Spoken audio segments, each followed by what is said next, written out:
Who can give me the magic number? Young man over there. 120 days, fantastic, well done. Number 2, what are the 3 types of pain a person undergoes during the time of death? Hands up, please. Brother with the glasses, sorry. Spiritual. Fantastic. Spiritual, emotional, physical. Well done. And the last one, can someone give an example, perhaps, of something that's disliked to do near a dying person? Sorry? Excessive crying and, yes, you're right. Yeah, dunya we talk. That's me spoken about. Fine. Fantastic. Okay. We're going to move on to now what a lot of people enjoy the most is the ghusl. Obviously, it's going to be a practical demonstration along with theory. Again, like Ustaz Saif said, if you want to practice afterwards, normally we have a volunteer with us, but he couldn't come today, I'm afraid, because we actually have a team. Only Ustaz Saif and myself can make it today. We have a volunteer who would lie there for the whole workshop. But it gets a bit hard sometimes, so he couldn't make it today. So, without any further delay, I'm going to hand over to Ustaz Saif to go over the ghusl process in detail. So, normally we would take quite a bit of time going through this, because this is something that most people kind of come to, and they refer to this being as a funeral rites, but the element we did before. So, obviously, we did the thingy before. One of the hadiths that's on the board here is a person that actually performs the ghusl and conceals his affair as though he's forgiven 40 times.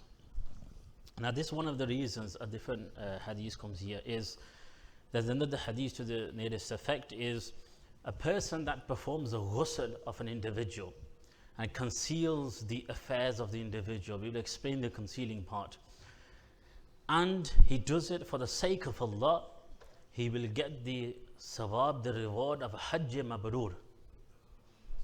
This is not just Hajj, it is accepted Hajj. Now I want to ask you a question here is, how much do you spend going to Hajj?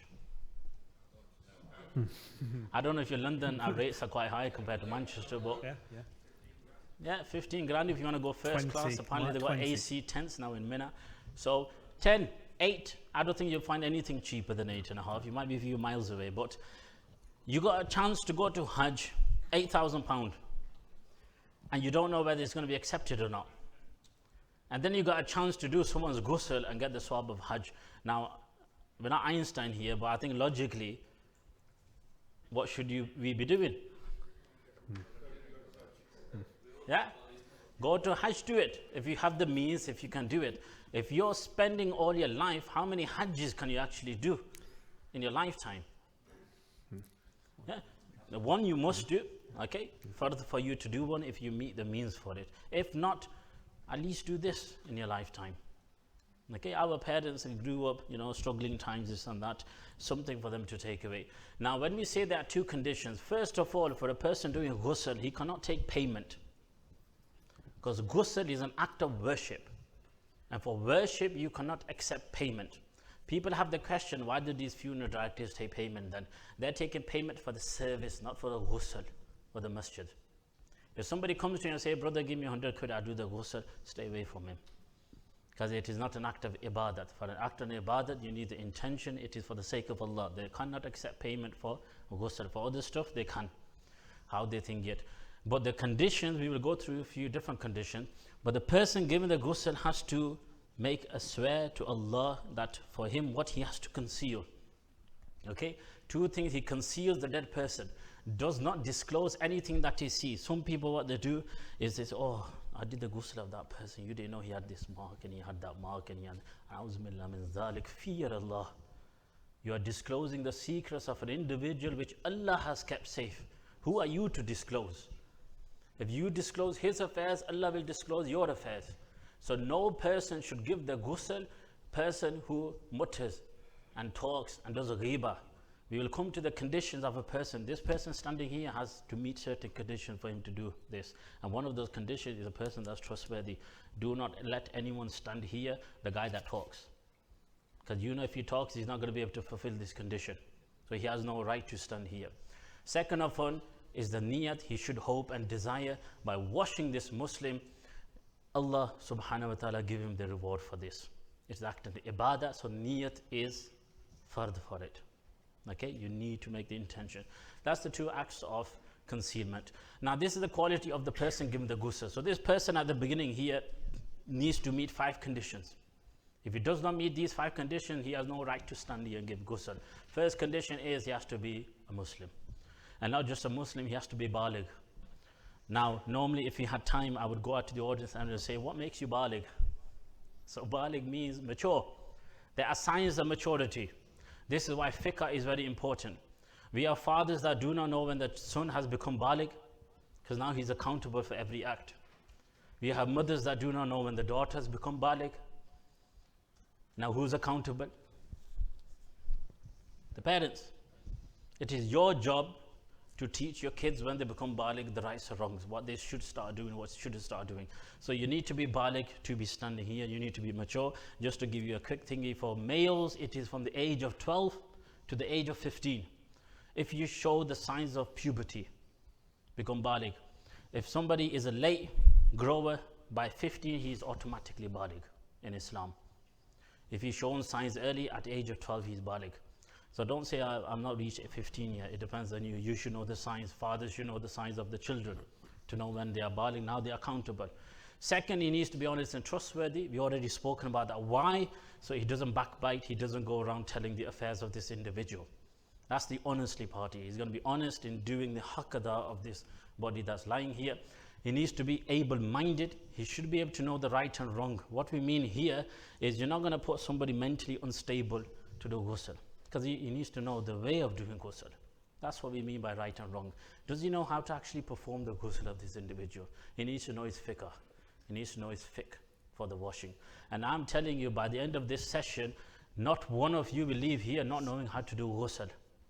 I have been to places where they sell ghusl in such a way that you think only an expert can do it. It is so simple because you do it every day at home.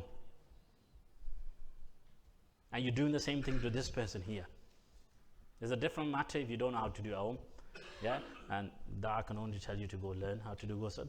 But inshallah, by the end of this, all of you will know how to do ghusl, and like this. Okay, nothing Einstein, nothing thingy. And the last thing is same gender as the disease. The man gives it to a boy or a man. The woman gives it to a girl. You can't cross. Okay, a man can't give it to a woman can't give it to a man, with a certain exception which we'll come to later on. Who should perform ghusl? An adult male for his father, son and brother. One thing I would like to say here is one of the misconceptions. One of the things I find very, very, I don't know, it doesn't sit in my mind is we got brothers here, their father's passing away, and what do they say? Or let the committee give the ghusl. So my question is, will that committee member actually take care and do it as nice of ghusl to your father as you would? Would he really handle that body as carefully as you would? So the first right for a person to stand here is the descendants or the ascendants, the father, the brother, or the son. That's the first person that has right. And if any one of them say, I want to do it, nobody can stop them with Sharia. So do not waste this right, brothers. What you can do if you don't know how to do it, go to the committee member, say, brother, you show me what to do, I'll do it. And most of the time they're always welcoming. They say, brother, come join us, we'll show you how to do it. They'll tell you, lift this, do this, and you do it. Don't miss out on that. If none of them are available, the nearest relative has a right. Still rishtadar. Why? Because they have an affection, they have a blood relationship with this individual. And if they are not present, then the most pious person in the community has the next right. This doesn't mean you're, whoever the judge of the thing, you're a politician or a big gun has come and put him in front. No, the pious person that's actually going to fulfill the real rights of this individual. Your honor and your darajah does not make a difference. It's your piousness that makes a difference. So stand somebody here that's pious and knows how to do it. And the main thing here, if a male passes away and there's no males to bathe him, no other person but the wife is allowed. Now this is the question here, why? If your wife passes away, you do have no right to give ghusl to her. Anyone want to tell me why? Why can't I give ghusl to my wife? No, not my wife, my wife. What? Go on. No, your mahram anymore. Your nikah is broken at the time of death. But if you die, she can give you ghusl. My question is why? Why? And people say women don't have rights.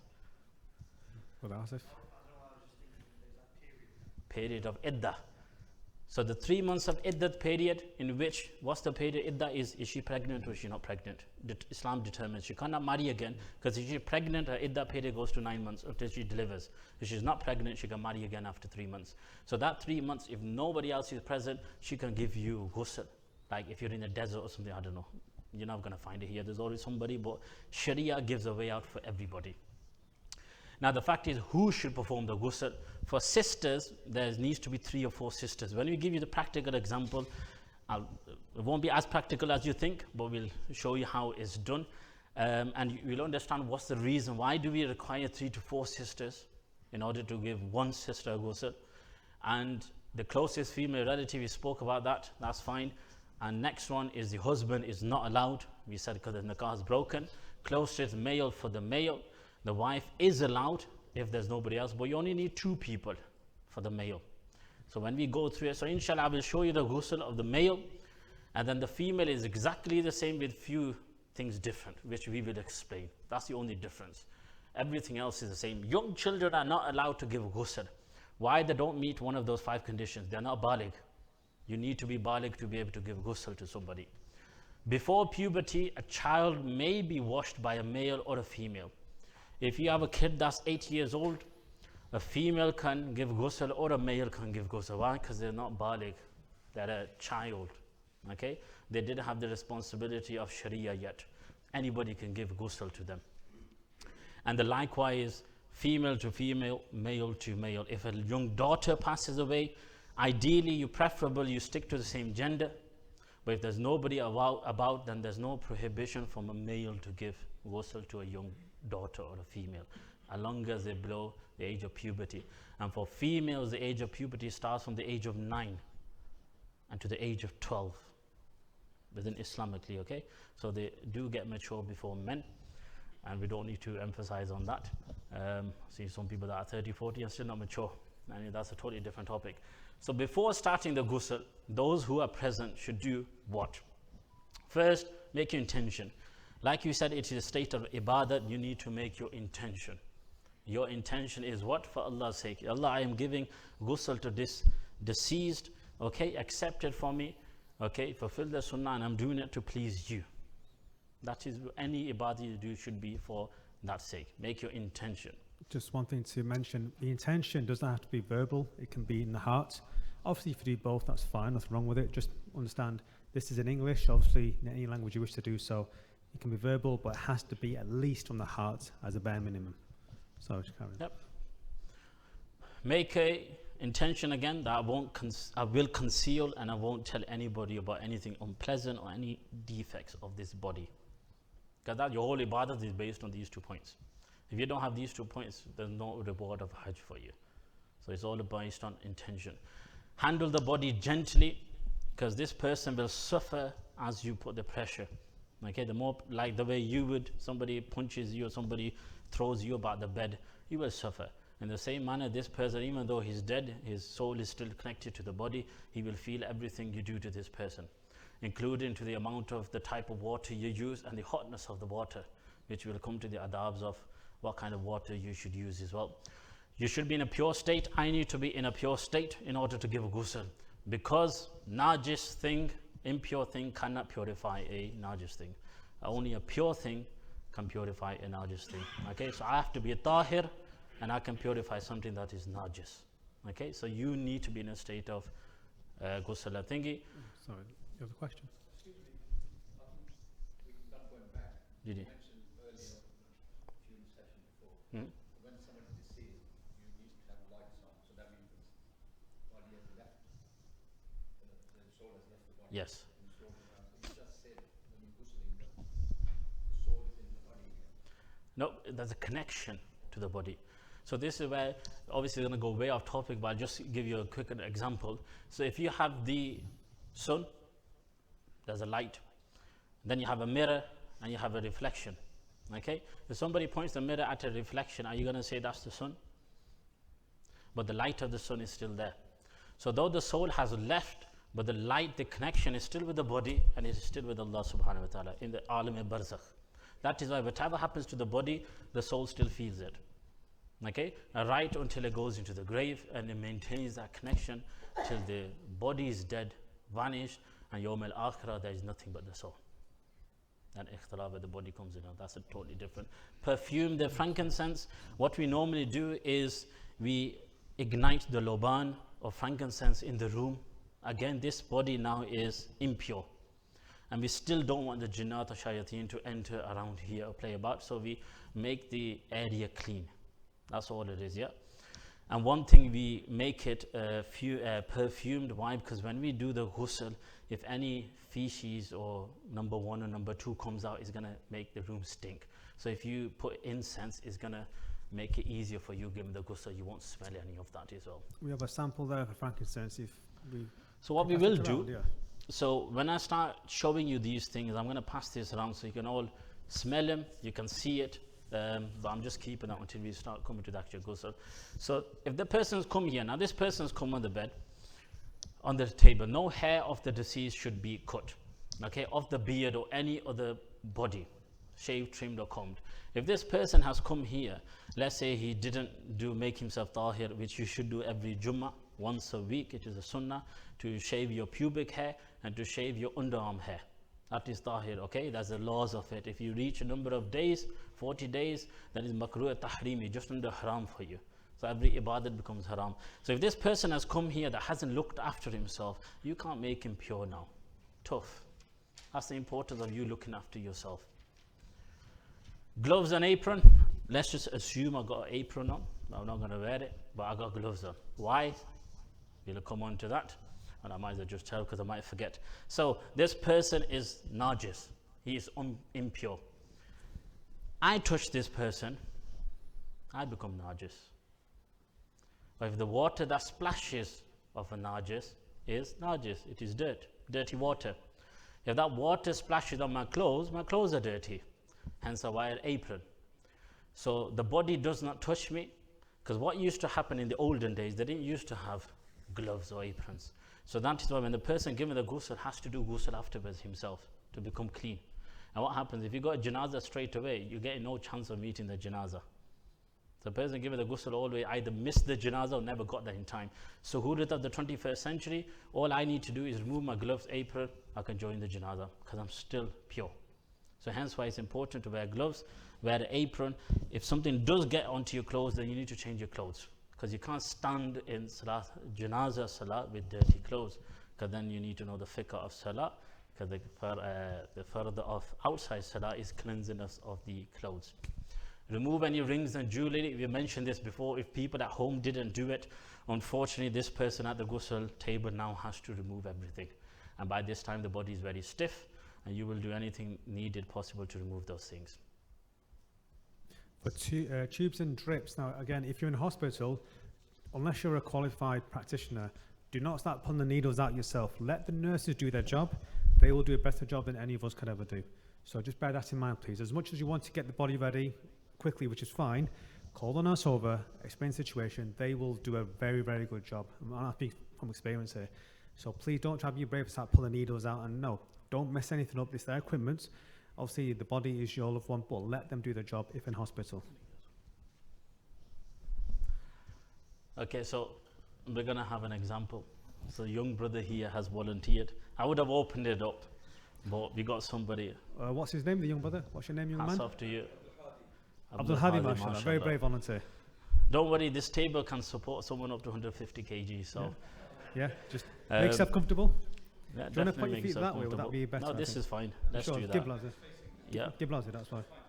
Yeah, it's fine. Qibla's this Oh, way. churchy. 45 degrees. Oh, right, we're angle. trying to make it It's the possible. perfectly fine. Oh, very clever. Oh, I like it. Yeah. So for those that didn't hear, Qibla's So that's that way, fine. and this is actually. So what the we way will it should do be. normally, now you'll find out later on the line, because we got a younger adult. Yeah, a lot of the sheets that we have prepared, which is for adults, got to run a bit longer, but I'll explain that to you. So this person has come now, and he has come wearing clothes. Obviously, you'd hope they're still wearing clothes. Nobody should have removed the clothes by now, because it's your job to remove the clothes. So the first thing you would do is you would cover the satar of this person. Satar is something that is haram for any individual to see of your body. For men, it is from your navel up to your knees, and including your knees. So next time you go swimming, and you wear shorts and someone can see your knees, it is haram for someone to look at your thighs or your knees, and it is haram for you going about. So that's why you have Islamic shorts. Make sure they're below 3/4 shorts, wear them. The same applies to this individual. Though they're dead, you are still alive. Sharia still is accountable on you. I cannot look at this individual's, this area throughout the whole ghusl process. Never you can see, even after. So therefore, you put a towel, and the towel needs to be thick and dark, because when you wet it, you don't want it to be see-through. And the first thing you would do then is you would cut open the clothes. You just get scissors, cut along so they're easy to remove. And the reason you need 2 people is when you cut it, one person will lift and the other can pull the thing. So you need 2 people. It's hard for. I'm going to manage one alone, but we'll do it. Normally when you go to a ghusl place, they have a table set up like that. So basically they have a water outlet, like a shower thing, yeah? And one person will use the shower while the other person does the cleaning. That's why you need 2 people. It's very difficult for one person to do ghusl. Not impossible, but difficult. And all the water that goes away goes into the pipes and it drips away. Because last thing you want is the water to remain there, because that water is impure. It's going to keep the body impure. So you need somewhere where the water drips away. So now I am here. Allahumma ghfir lahu. Allah forgive him. Again, how many times have you prayed for this individual?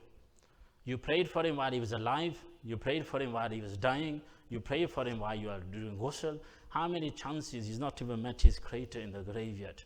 And the amount of times you are praying for him. So it's important for this person to be thingy. So we spoke about cutting away the clothes. Raise the head and shoulders. Now this is important. Earlier we mentioned when a person dies that put some clothes or cloth on his stomach to prevent bloating.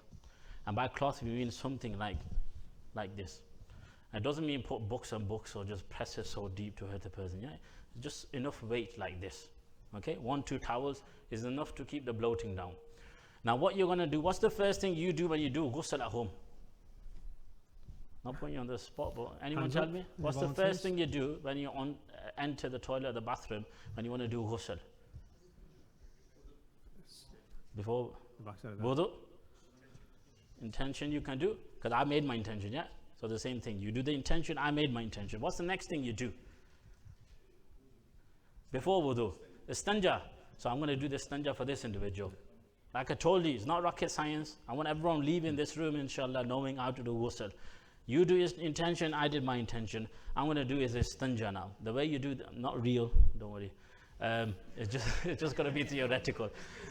Some people end up, going all red, especially if there's an adult here. So what one person would do, he would lift his head and shoulders. Okay? So I'm going to try lifting. And then the other person would do, he's become alive, he should be dead. Anyway, and the other person would do, they would just gently press the stomach. Because there's no muscles anymore, what you want to do, anything that's stuck inside the stomach, you want it to come out. So this second person would gently massage the stomach, and all of it will come out. And then what to do, that's one thing done. You put your head down, don't you? And then the other person, what they do, they lift this enough, not to look, put the shower, and the other person will put their hand in and clean. Hence why we wear gloves. And now you know why you do ghusl at the end if you're not wearing gloves. And you clean the area. Again, 2. Every action you do in ghusl has to be odd number of times. Either 3 times. If I do it 3 times, how would I know it's become clean? Anyone want to tell me quickly? The water coming out. So I would just keep looking at the water. If I see the water is still dirty, I need to do it again. Not 4, but 5 times. After 5, if it's clean, that's done. If not, do it 7, do it 9. Generally, it tends to be clean by either 3 or 5 times. Okay, it depends. If you had a burger meal, then it might take a bit longer or more might come out. So that's your istanja done basically. That's all it is for istanja. What's the next thing you do?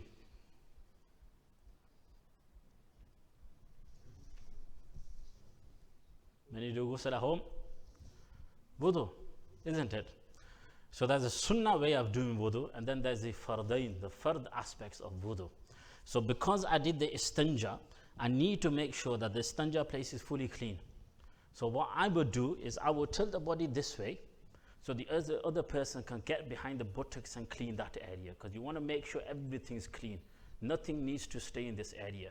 So that's why I tilt this way, he cleans, he might tilt that way, and I might clean this side. Make sure there's nothing stuck or anything that might have stayed there. You do this istanja fully.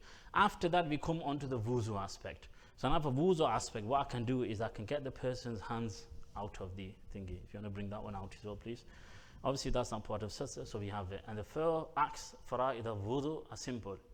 Face, arms, masa of the head, and feet. If you're ever running short on water, if you do these 4 things, your wudu is complete. Yeah? Goodly, all this, that's sunnah acts. Okay, 4 fara'id. So the exact same thing we're going to do with this person. So we're going to start with the face. Now, this is where you lift the head. Because if the head is down and you put water, it's going to go inside his nostrils and his mouth, and where do you think it's going to come out? And it's going to dirty everything I've already cleaned. If during ghusl that happens, then you just go back and clean the area. You don't have to repeat from scratch again. You just continue. So one person will lift the head. He will put the shower on top, and I would just massage the face. I will clean. While I am here, what I don't want to do is keep lifting the head up and down, up and down, up and down. So while I am here, I'm going to do his hair as well. And I'm going to do his neck. So I've done all the top elements of this person. Now, depending on what this person was wearing, if he died wearing gel, as you know, gel or wax, like I don't know what else they're using these days, but in my time they used to gel and wax. That's not going to come off with water. You're allowed to use soapy water to remove any dirt, depending on how they died. They might have, you know, whatever. I think he's going to sleep. No, he's still awake. It's possible. It's a quite nice lying down here, to be honest. So you'd wash the hair. Okay, if it's a female, it's the exact same thing. You would pull the hair out and you would actually use soap and wash it properly, because the more chances of any debris or any dirt being in the hair of ladies compared to men. Unless a man's got an afro or long hair, then you'd follow the same procedure of a lady for that person. Means just wash the hair. I've done that element now. What I would do next is I would take thingy, an earbud, something as simple as this. I would wet it, and I would actually clean his lips, and I would move the lips and use the teeth, whatever I can get access to. Don't shove it. You don't need to do kurli, because then all that's going to come out again. So it's just a matter of cleaning the lips the way you would do kurli. Okay, do it there. Now either use the other side or brand a new one, and now you do the nostrils. Okay, both nostrils. Now don't do nostrils and then mouth. When you do the corona test, some people figured out after they did nostrils, then they had to do the mouth and said, oh, what happened here? And then you grab another one and you just do the ears. So basically you're just doing the elements of the face. That's all you're doing. After you've done that, what you would do is you would get any cotton buds like this, and you would block the entrances. So you would put two through the ear and 2 through the nostrils. Why? Because after this, when I give the body a ghusl, there's no elements of the water going in again, because I don't want more calamity to come out. Makes work harder for me. Okay, and you just block them off. So this is why you see some people when they come onto the masjid, when you come to Janazah, they have stuff stuck in. This is because of the ghusl time, yeah? In case they have a nosebleed, you don't want it to come on the coffin or anything like that. You just block those entrances off. Now, ghusl is quite simple. I'm kind of moving away from that, but it's all going to be the same. What do you do next? The sunnah way of doing ghusl after you've done your wudu. Actually, move it, we're still on wudu here. So I've done his head. Now you do your right arm. So one person will lift, put the shower, the other person will just do ghusl of his right arm. Okay, 3 times, 5 times. Important thing is, for you at home, your ghusl includes your hands. For this mayyat is up to the wrist. Okay, but the hands are going to be covered when you do ghusl anyway. You do the right first, then you do the left arm. After you've done the arm, I don't need to do masab because I've already washed his head. So the next thing I'm going to move on to is his feet. So again, one person here, the other person is going to wash his right foot, including up to the ankles. Then the person is going to do his left. Same thing you do at home. Okay, so we've got face, including the head, arms, and feet. 4 fara'id of wudu done. Now I'm coming on to ghusl. So when you jump into the shower, the Islamic method of doing ghusl is what? So you've done your hair, and then you should do which side of your body first? Wash. Right hand side. So I'm going to wash his right hand side. Simple as that. So one person is going to put it here. I'm going to wash the front right, top, then the bottom, then that individual is going to lift him, and I'm going to do the underside of the right. That's 1, 2, 3. Then I'm going to give him, I'm going to hold the thingy, he's going to do the left hand side. Front, then I'm going to lift and he's going to do the back. Simple as that. The way you do at home, yes. So you will need to, because once you've done the arms, you can move the arms underneath, because then it's easier to lift. But you got to make sure you're covering every element of the body. So you will have to lift the cloth, put your hand in, because you can feel, but you cannot see. Okay, that's the important element. By no reason are you allowed to look underneath here. So you need to, the way you would tell is by feeling or by the water that's coming off. The way you do ghusl is just enough. Now when you scrub, don't scrub too hard, because the skin is very sensitive from a person that's passed away. If you rub excessively, his skin might come off. Yeah, it's not as elastic as while you're alive, because the blood is all warm and it recovers. So you need to rub gently, especially if you need to clean it a bit more. If the person has, while I'm doing ghusl, if anything comes out of his insides, I just need to clean it. I don't need to start the wuzu process, everything again. Just clean that area and carry on. So this ghusl that I've done now is with water. Okay, I'll come to the thing. There are 3 types of ghusl you give. So when you have at home, you only do one ghusl, don't you? Yeah, it's called abe. Yeah? Anyone know what type of ghusl you do at home? Yeah, abe khalis. Yeah, meaning the water, pure water. Because only pure water can clean you. So the ghusl we've given this body now is called abe khalis, pure water. The first ghusl is always of water. And during this, if this person has an accident and he's got a strip, anything to block, now the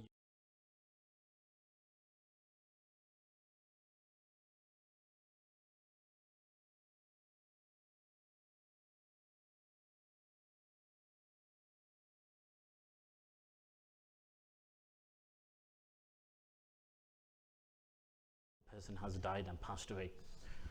At this time, change the sattar and dry the body with a towel. Now I've done my ghusl here for this individual, of pure water. Now what I need to do, I need to dry this body. But before we come on to that, if you just skip forward, there's a thing I need to go. If you go on to the next slide. So this one here, just stay on the first point for me. So Abe Khalis, I gave ghusl to this body with water. Now the sunnah is, the Prophet ﷺ, the first ghusl, even to himself, was given with Abe Khalis, pure water, and to the companions, Abe Khalis, pure water. I've done that. Now the second ghusl I'm going to give, again repeat, is known as Abe Sidr.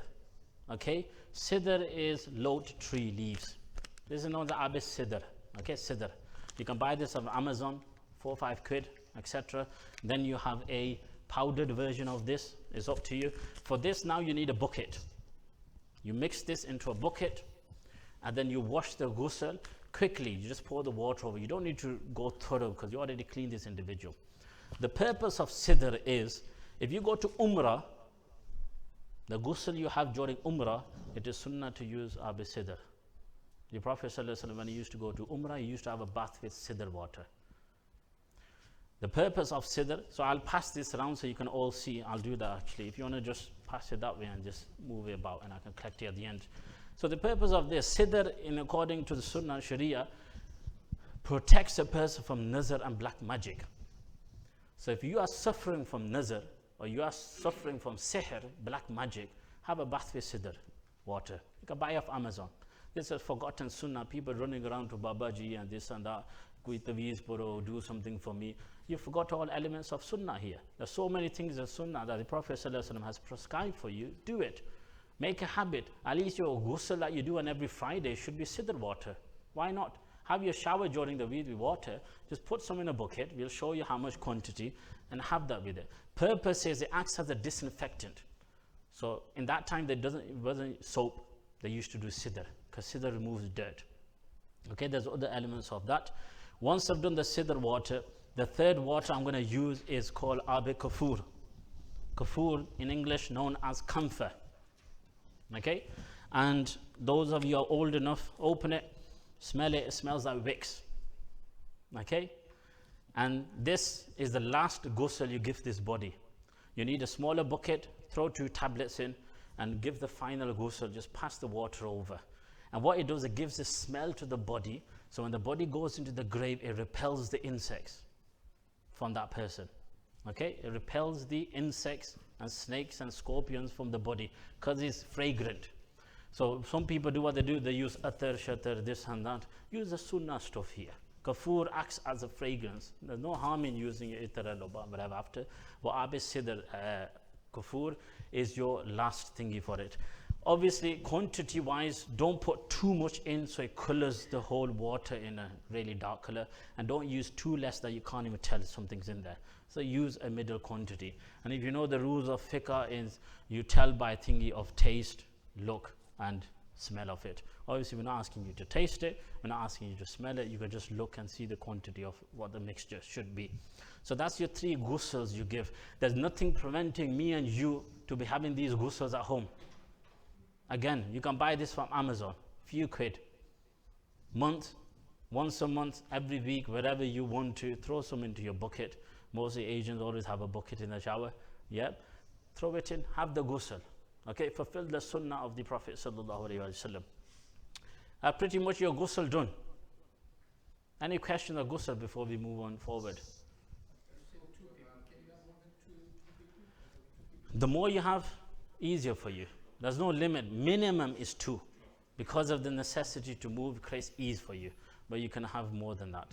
Yes? Water, I think it comes on a slide. We'll skip it, then we'll discuss about it now. How warm is your water when you have it home? Depends on what? Yeah, his tolerance is far less than yours. Yeah, consider an elderly person. What lukewarm water suffices. Okay, you don't want it to be too cold because it's not going to remove the dirt. You don't want it to be too hot because it might peel the skin of the body. So lukewarm water suffices to remove the dirt on the body. Yes. What about if you don't have a bucket, you've got a regular shower? This is why we're telling you there should be a bucket. Yeah, it suffices for you if you just do water ghusl, but you're not fulfill the sunnah of sidr and kafur. So you need a bucket. Yeah, somehow, unless you put it into your hands and just whatever. I'll leave that to you to improvise. A few things here before we move on to the next part. Here is a summary of the ghusl, women's ghusl. Okay, the thingy with a woman's ghusl is, I think I'll have to get a sheet, but the difference is, why do we need 3 to 4 women? Assume this is the sheet, it might not fit in, but a woman's satar is from her feet up to her neck. So now you need to keep the whole body of a woman covered. Obviously this is quite short, but imagine it's full. That is why 2 women will hold it from here. One will hold it from here. And then the other 2 will do exactly what we did for the men. Tilt, clean. That's why you need a minimum of at least 4 women. Or unless you have 3, 1 to hold each end and 1 just doing everything. Because a woman, you can't see any part of that, of a woman. The only thing you can see is a face and a hair. Nothing of anything lower. And the other difference of a lady is, obviously we spoke about the braided, okay, clean the hair, shampoo the hair of the thingy, and obviously there's more thingies you need to get through every clavicle and every space in the body, make sure it's cleaned. That's the only difference between a woman and a man's ghusl. Yes? Did you say the satar needs to be changed after the first one? So I'm going to come on to that. So I just wanted to get the female ghusl. Any questions? That's all it is with female and male. Okay, ghusl elements. For the braids, there's 3 braids. One to the left, one to the right, one for the middle. In case that was messed up, perhaps. Inshallah, that will be important for when we do the kafan for it. But that's a summary on the last page we had. Who wants to give a quick summary? What's the first thing we do for ghusl? Istanja, intention, concealing. Istanja first, then wudu for fara'id wudu, then wash the right, wash the left. 3 types of water: normal water, sidr, kafur. Who doesn't know how to give ghusl to a dead body? I suppose that was a question. Go on. You know when you said that you put water up when you do istinja, when you have gloves and you test the person. You have to touch. You have to touch to clean. That's why the worship is you conceal. Size, defects, everything you conceal. You need to go with the thingy, yeah? We just use the thingy, yeah? We don't pass the water inside. That's for a living human being. There's a few recommendations. Obviously, if they have anything stuck within their teeth, you can use a toothpick and just remove something within the teeth. Delicacies of it. Don't rub it too excessive in case the skin comes off. If the only things you're allowed to cut on this individual, we mentioned before, you can't touch the armpit hair, pubic hair, style it. I'm going to give him a fade before he goes to the akhirah. Yeah, you can't do that. I'm going to make his, full line here, full khat. You can't do that. The only two things you can't do is trim the mustache, if it's larger, coming onto the face, and cut the nails. The only two things you can't do for this individual. Nothing else you can do for this individual. Females recommended you make the braids, split the hair into 3, 1, 2, and 3. That's important for when you come onto the kafan element. Dry, we need to dry this body now, don't we? It's wet. So what you do is you use another towel, and don't dry like you do at home, the Hollywood style, and between your legs and do this and put the music on, whatever. All we're going to do is dry, is just quickly tap. The reason we dry the body is because when we put the kafan, we don't want the kafan water to absorb and become see-through. So you need to dry the body. So he dries, you dry, tilt, dry it. Now the only thing wet left on this person now is the sattar towel. So I need to replace the sattar towel, ready for the thingy, kafan. Place a new one above it. Pull the old one off. Sattar remain covered. Simple as that. Yeah, don't take it all off and put the new one. You have to follow this procedure. Make sure the sattar always remain covered. Now the body is dry. The sattar has been changed. This body is now ready to have the kafan put on it. Have I missed anything? No, that's fine. What's questions? next on the next? That's the last component. So that's the next one. Any questions on this element? I'm just trying to think, make sure I've not missed anything. Awesome. Yes. Just a quick question on the logistics. If I understand this correctly, the first one that I'll be having is done in the shower. Shower or a bucket. If you go Pakistan, they don't have the shower. Along is water. Have they said that the very leaves in the third one? Yes. Have they, Come forward. Come forward. Yes. is that done like the first one's done, then you repeat the second and third one, or? So remember we said everything used to be done 3 times. Abe Khalis water one, you need to wash 3 times. Pour the water at least 3 as a minimum, okay, to clean. Once it's clean, sidr could be just 1 passing of water. Kafur is just 1, yeah, just to fragrant it. Would you not classify as 3 separate steps? First with water, then with sidr. Oh, no. So wash the whole body once with water, then just pass sidr over the body, and then just pass kafur. Yes, just once. It's just the first ones you do 3 times khalis to clean that element. Ready, you can have all this ready on the side. Yes. Okay, take one more question, then it's time for Dora Jamal. Toes as well. Yeah, both nails you're allowed to do. Do you guys? Any Unless- others? No. Any question on ghusl before we move forward? Because we're going to split over Zohar, and after Zohar we move on to the kafan. So I'm hoping if everybody knows how to do, you can get off. To be honest, can thank you very much. Jazakallah. Okay, I think we'll